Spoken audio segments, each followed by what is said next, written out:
கள்ளக்குறிச்சி கோர சம்பவம் குறித்த நமதுரிமை காக்கும் கட்சியின் கருத்து என்ன? கள்ளக்குறிச்சி நிகழ்வு யாரும் மறுக்க முடியாத, ஏற்க முடியாத ஒரு மிகப்பெரிய ஒரு அவலங்க, மிகுந்த கண்டனத்திற்குரிய ஒரு சம்பவம். ஆளுங்கட்சி தலை குனிந்து செயல்பட வேண்டிய ஒரு நிலை. எதற்கெடுத்தாலும் மத்திய அரசை எதிர்த்து பேசி 2 முறை ஜெயிச்சாச்சு.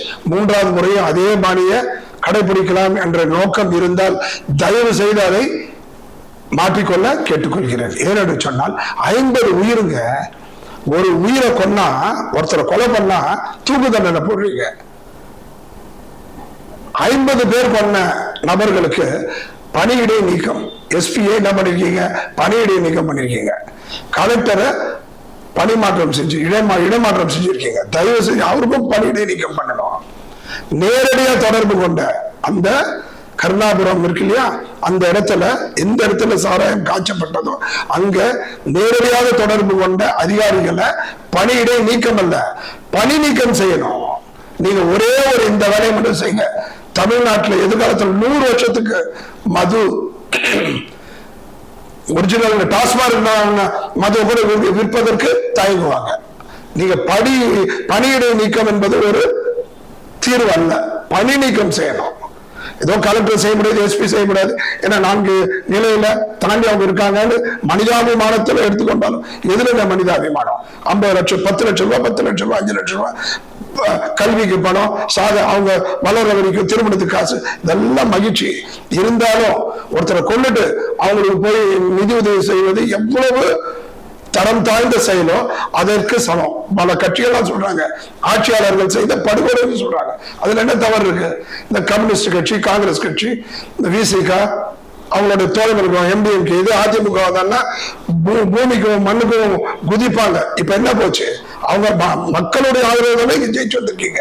குறைந்தபட்சம் இதுல போய் கூட்டணி தர்மத்தை பாக்குறது உடனடியா அத்தனை பேர் என்ன இருக்கணும்? எதிர்த்து களம் இறங்கி போராடி இருக்கணும். இதை கண்டித்து அது இல்லை. தயவு செஞ்சு நீதிமன்றம் கேக்குதுங்க. இவங்க உடனே சொல்றாங்க அரசியல் விழாவணி கடந்த கால ஆட்சியிலையும் நடந்ததுன்னு. அதை இப்போ அது பேசுற பேச்சு நேரமா இது. அதுக்கு நீதிவாரசர் என்ன கேட்கிறேன்னா அதை ஏற்கிறோம், ஆனால் அதை மனதில் கொண்டு நீங்கள் எடுத்த நடவடிக்கை என்ன, நீங்கள் கற்றுக்கொண்ட பாடம் என்ன, அதற்கு நீங்கள் செய்த முனைப்பு என்ன, முயற்சி என்ன, அதை தடுக்கன்னு கேட்கிறாங்க. எவ்வளவு பெரிய நியாயமான கேள்வி. தயவு செய்து அதில் 2 திமுக பெரிய தலைவர்கள் கூட அதுல ஈடுபட்டிருக்காங்கன்ற தகவல்லாம் வாட்ஸ்அப்லயும் பத்திரிகையிலும் படிக்கிறோம். தயவு செய்து ஆட்சியாளர்களிடம், குறிப்பாக தளபதி ஸ்டாலின் அவர்களிடம் நான் கேட்பதெல்லாம், அந்த 2 பேரை காப்பாற்ற நினைச்சீங்கன்னா 6.5 கோடி மக்களுடைய ஆதரவை நீங்க எழுந்துருவீங்க. தயவு செய்து ஒரு நாட்டுக்காக ஒரு குடும்பத்தை இழக்கலாம்னு சொல்லுவாங்க. அதே மாதிரி ஒரு கட்சியில் அவர்கள் 2 பேரை ஒரு நாட்டுக்கோசம் இழக்கிறது தவறில்லை. அவர்களை உடனடியாக அவர்களை கட்சியில் இருந்து நீக்கும்படி கேட்டுக்கொள்கிறேன், உண்மை என்கின்ற பட்சத்தில். அது மட்டும் இல்லாம சிபிசிஐடி என்பது சரியான ஒரு விசாரணை அமையாதுங்க. ஆனால் தயவு கூர்ந்து இதற்கு சிபிஐ இடம் இந்த வழக்கை விடுவதுதான் மக்களுக்கு நீங்கள் செய்யும் நேர்மையான பணி, நேர்மையான சிந்தனை கொண்டிருக்குமே தவிர, இப்ப நீங்க ஒரு குழு போட்டிருக்கீங்க, 10 பேர் 15 பேர் கொண்ட குழு, அந்த கல்வராயன் மலையில தான் காய்ச்சறாங்க, அங்கதான் அங்க நடக்குது பல ஆண்டுகளாக. அங்க போய் நாங்க எடுத்து அது இது கண்ணு கட்டதுக்கு அப்புறம் நடக்கின்ற சூரிய நமஸ்காரம் எல்லாம் முடிஞ்சு போச்சு. இனிமே நடக்கும். நேரடியாக தொடர்பு கொண்ட நபர்களை மீண்டும் பதிவு செய்கிறேன். பணியிடை நீக்கம் செய்வதற்கு பதிலாக பணி நீக்கம் செய்க. ஒருத்தர் கூட இதோட இந்த இதுல வர மாட்டாங்க.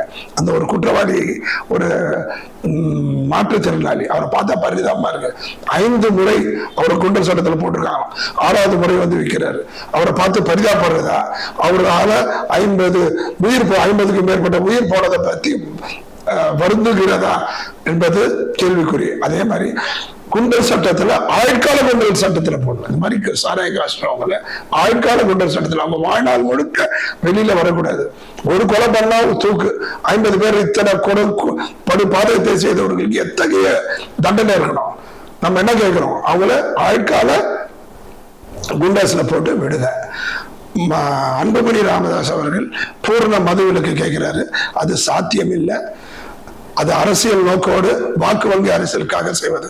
அவரே சில பேட்டியில சொல்றாரு, ஒரே சமயத்துல ஒரே நாள்ல குறுகிய காலத்துல ஒரு போதையில் இருக்கும் குடிக்கு அடிமையாகிய மதுக்கு அடிமையாகிய அது ஒரு வியாதின்னு சொல்றாரு.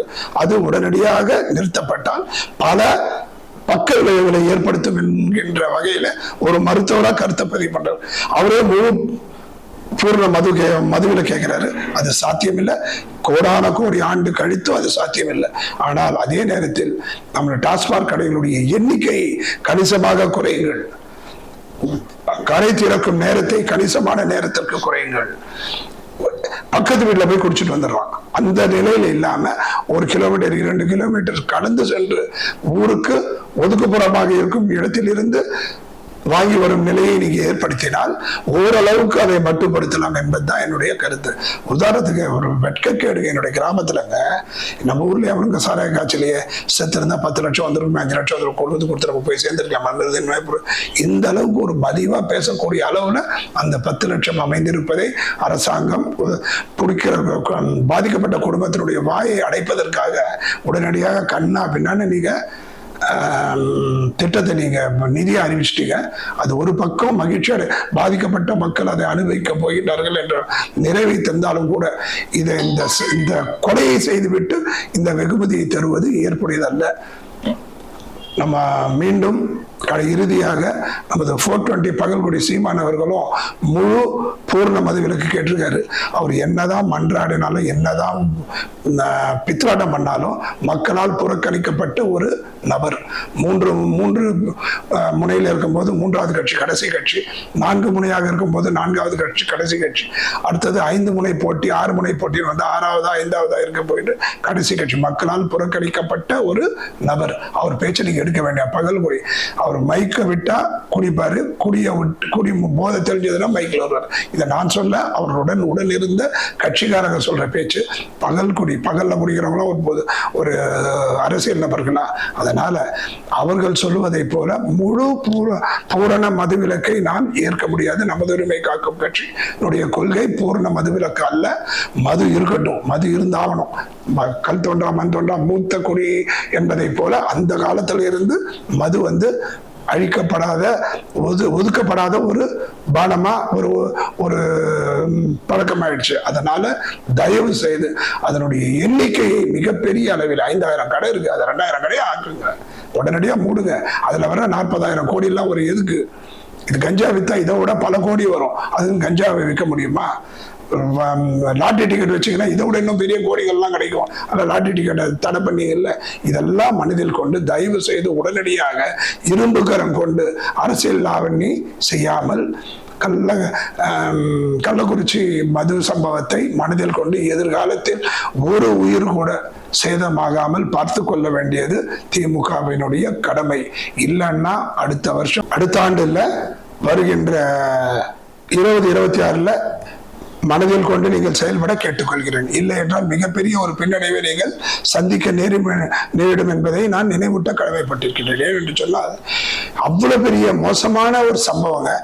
வருகின்ற இடைத்தேர்தலில் நடைபெற இருக்கின்ற இடைத்தேர்தலில் விக்கிரவாண்டியில மிகப்பெரிய அளவில் நீங்க ஜெயிச்சுட்டு இந்த குற்றத்தை மறைத்து விடலாம் என்று நினைத்தால் அது முட்டாள்தனம்.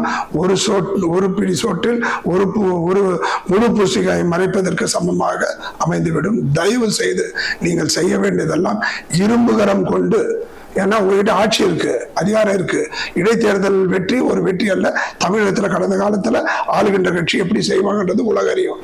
அதை கொண்டு நீங்கள் 2026 இதே மாதிரி ஜெயிச்சலாம் நினைச்சா அது பகல் கனவா அமைந்துடும். இரும்பு கரம் கொண்டு நடவடிக்கை எடுங்க. கடந்த முறை ஒரு செங்கல் காமிச்சிங்க, இந்த முறை ஒரு செங்கல் காமிச்சிங்க, அடுத்த முறை செங்கலை காமிச்சு ஜெயிச்சிடலாம். மோடி எதிர்ப்பு பண்ணிடலாம், மாநில சுயாட்சியை பத்தி பேசலாம், தமிழ் வளர்ச்சியை பத்தி பேசலாம், இந்தி வேணாம் போடான்னு சொல்லலாம், 15 லட்சம் உங்க வங்கிக்கு வந்ததான்னு கேட்கலாம், தமிழுக்கு குறைந்த நிதி ஒதுக்கீடு, சமஸ்கிருதத்திற்கு அதிக ஒதுக்கீடுன்னு சொல்லி குட்டியை குழப்பி ஒரு புரியாத மக்களுக்கு இன்னும் புரியாம பேசி நீங்க 3வது முறை ஹேட்ரிக் முறையா வெற்றி கொள்ளலாம் என்று நினைத்தால் அது பகல் கனவாக மாறிவிடும். இது சாதாரண ஒரு நிகழ்வல்ல. இந்த நிகழ்வை மனதில் கொண்டு அச்சத்தோடு செயல்பட்டு இரும்புகரம் கொண்டு அவர்களை சம்பந்தப்பட்டவர்களை தண்டிக்க வேண்டும் என்பதுதான் நமது உரிமை காக்கும் கட்சியினுடைய வேண்டுகோள். வலியுறுத்தல் என்பதை தெரிவித்துக் கொள்கின்றேன்.